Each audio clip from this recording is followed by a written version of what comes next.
Hi everybody, I'm Kathy Andrews. Yep, I'm driving while talking with you. But it's a rural road, no traffic.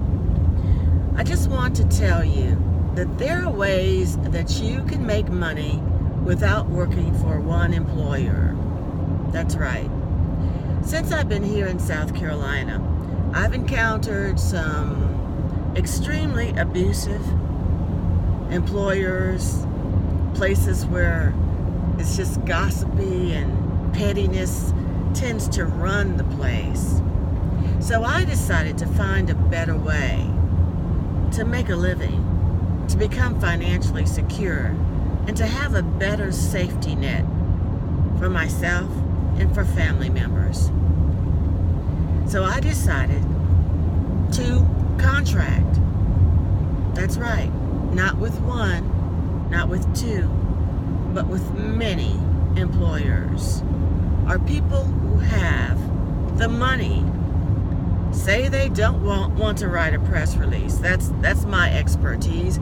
Yours might be construction or social work or counseling or coaching. But perhaps there's someone who wants marketing and digital marketing help. I can help them do that. But I can't help them if it requires an 8 to 5 job with 1 hour of lunch break and sitting at one desk. I've never done that in my life. I started out as a reporter. And as a reporter, you know, you're out there, you're doing, you have deadlines, and you got several things, you're multitasking. So sitting in a job and in one chair, it's just not my thing. And it might not be your thing.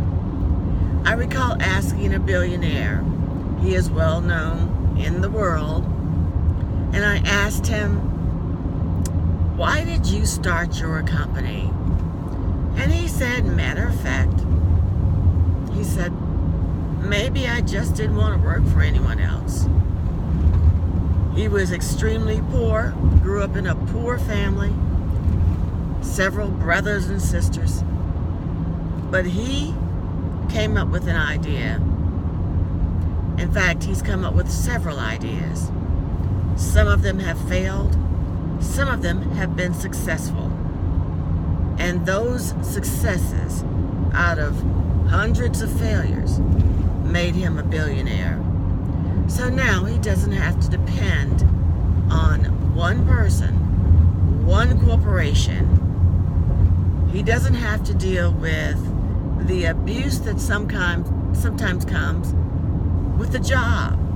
I talked to a friend of mine who's a teacher, and she says every morning she texts me and she says, I have only 1 more year in prison. That's how she feels about teaching. She said, not the teaching part, not the kids. It's the paperwork and some of the administrators that she has a problem with. So sometimes it's not the job per se. It's the people who control the job or control your salary or just sometimes, people like to create chaos where there should be none. And those are, as a psychology major and a person who is just working on her graduate degree in her free time, I can tell you, most people who are abusive, they've got some problems. If they've got some issues with you, then 9 times out of 10, they've got some issues with themselves. So why deal with those kinds of people when you can have the freedom in this day and age, when you can work remotely, when you can have someone in Australia, someone in Germany, someone in Tokyo who needs your skills and will pay you well. I've worked in television. I've hosted a national TV show. I've been a reporter for television stations in Washington, D.C., and I made the as a contractor for a nonprofit. I went in and just basically for an interview, and I went in and the person said, well, what's your requirement? And so I didn't think I was going to get the job because my background was as a reporter, and this was something a little bit different, similar but different. So I just flipped out a number. He said, okay, can you start right now? I said, sure, I can start right now. And so he paid me more money than I have ever been paid before as a consultant. And often in my travels, I would meet people. You know how you sit in a plane and you don't have anyone to talk to. The peanuts are bad. The movie is bad. So you talk to the person beside you and you get in a conversation. And I recall once talking with someone, and he was a well-dressed man, businessman. And he said, I work as a consultant. And I said to myself, And we talked about his consulting work, which is different from my work. But he said he loves it. Perhaps he travels to one of the main offices once a month. Not at his cost. The company pays for it. And so he works as a consultant. I have a friend who came down with, it could have been a terminal illness, but she made it through. And so she took the fact that she had a terrible disease, and years later, she's alive, and she travels the world speaking, and she has contracts with major corporations, and she talks about her disease. So sometimes you can make lemonade out of lemons. So contracting, I'll call it whatever, working remotely. Contracting, working remotely, public speaking. You can make money doing what you want. I don't believe, and I believe in a higher being. I'm spiritual. And you don't have to believe in God or Buddha or whatever. I believe in a higher being. I believe that if you work hard enough, that you will achieve your goals and you will become financially secure. But you have to be in an environment that's conducive to that. You know what I'm talking about. You can't be in a negative environment or where someone's constantly micromanaging you, calling to find out where you are, or talking behind your back, or just not admitting the truth, and people are tiptoeing around the person, and you don't feel. I worked in a place where I didn't even feel comfortable asking a question or asking for information, because if I asked for the information, inevitably 10 people would say, she asked for this information. So, and perhaps that's not your situation at all. Perhaps you love your job, but you still urge to do something else, to make more money. A lot of people, especially in the South where I live, they live paycheck to paycheck. They live more than minimum wage, so they're not eligible for food stamps, or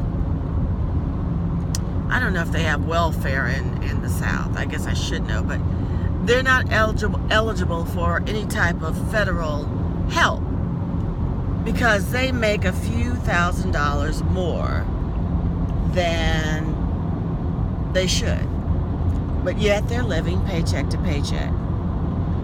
And if there is something catastrophic, like the recent hurricanes that people have had in Florida and Texas and South Carolina, and they have no savings, what do these people do? If you have no savings and no family, but you have a house that perhaps you've called FEMA, and FEMA has stamped it ineligible for living. You can't live in the house. Or maybe it's not even that catastrophic. Maybe the taxes on your house, you can't pay them. You can pay your regular bills, but you can't pay your taxes. This is a way to become financially independent, financially secure, and not working for 30 years for one employer. And then I heard this from someone whose father worked for 20 years or 30 years. He retired. 2 years later, he died. He had a great job. I don't know if he got his watch at the end of the job, but he got a nice little pension. And some of us are not eligible for Social Security yet. And if we are eligible, it's not going to support us. I don't know about you, I watched this YouTube channel about people who live in RVs and they love it. Winnebagos. They love it. They travel. They have a set income. They know how much they can spend every month. They don't have a lot of stuff like a lot of us do. A lot of us have a lot of stuff. And I'm guilty. I have a lot of stuff. But if you look at this channel, YouTube it, the RV life. And some people look down on that. I was talking to some relatives. They're like, oh, I could never live in an RV. I could never live in my car. Let me tell you something. I could live in an RV. Some of these RVs cost more than houses. And if you don't like your neighbors, what you do? You get up and you move. If you work remotely, or if you contract with different organizations, then you can live in an RV. You can travel as long as you have internet access. And you know, at Walmart, they allow you to do that for free. And there's a thing called boondocking. So there's a whole different culture out there of people who work for themselves, who don't have to punch in a time clock or get on the computer and punch in or put their finger in some type of apparatus or do a timesheet. Or, you know, to me, those things are, that's not living. That's not living. That's, especially if you're just working for money. You're not working because you like the job, and that's what most people do. I hate to tell you, most people don't work because they love sitting down at a desk and doing paperwork every day.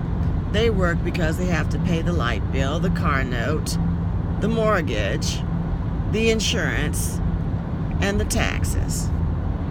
So join me for my course on working remotely, working with contractors, and gaining financial stability and security, and living life, not just living day to day. I'm going to say one more thing and then I'm going to quit. I have seen good friends stressed out in their jobs, and they can be a secretary or a doctor. Every day, stressed out, turning gray,